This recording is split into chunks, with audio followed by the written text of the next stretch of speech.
जागतिक बाजारात सोन्याचा भाव कडाडलाय। 10 ग्रॅम 24 कॅरेट सोन्याची किंमत 65,000च्या घरात पोहोचली।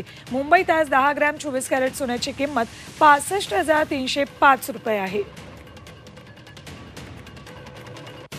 आपल्या सोबत पीएनजी अँड सन्सचे सीईओ अमित मोडक आहेत। आपण त्यांच्याशी बोलूयात। मोडक सर, स्वागत आपलं।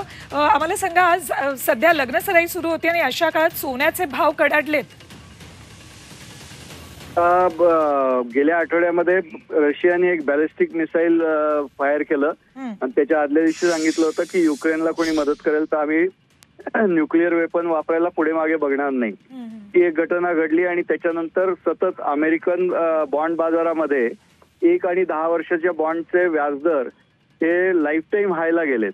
म्हणजे त्याचा अर्थ अमेरिकेच्या बाजारपेठेमध्ये कुठेतरी कमकुवतपणा आहे, दृष्टोत्पत्तीच येत आहे। आपण जर रुपया डॉलरचं पण मूल्य बघितलं तर रुपया स्ट्रॉंग होतोय, डॉलर वीक होतोय। या सगळ्याचा परिणाम सोनं स्ट्रॉंग होण्यावर होतोय, कारण की डॉलर जेवढा वीक होत जाईल तेवढं सोनं स्ट्रॉंग होईल। अदरवाईज असं फार मोठं काही दुसरं कारण नाहीये की ज्याच्यामुळे सोन्याचे भाव वाढतायत। पण सर, असाही एक अंदाज वर्तवला जातोय की वर्षाअखेरीपर्यंत सोनं 75,000पर्यंत जाईल। याबाबत आपला अंदाज काय?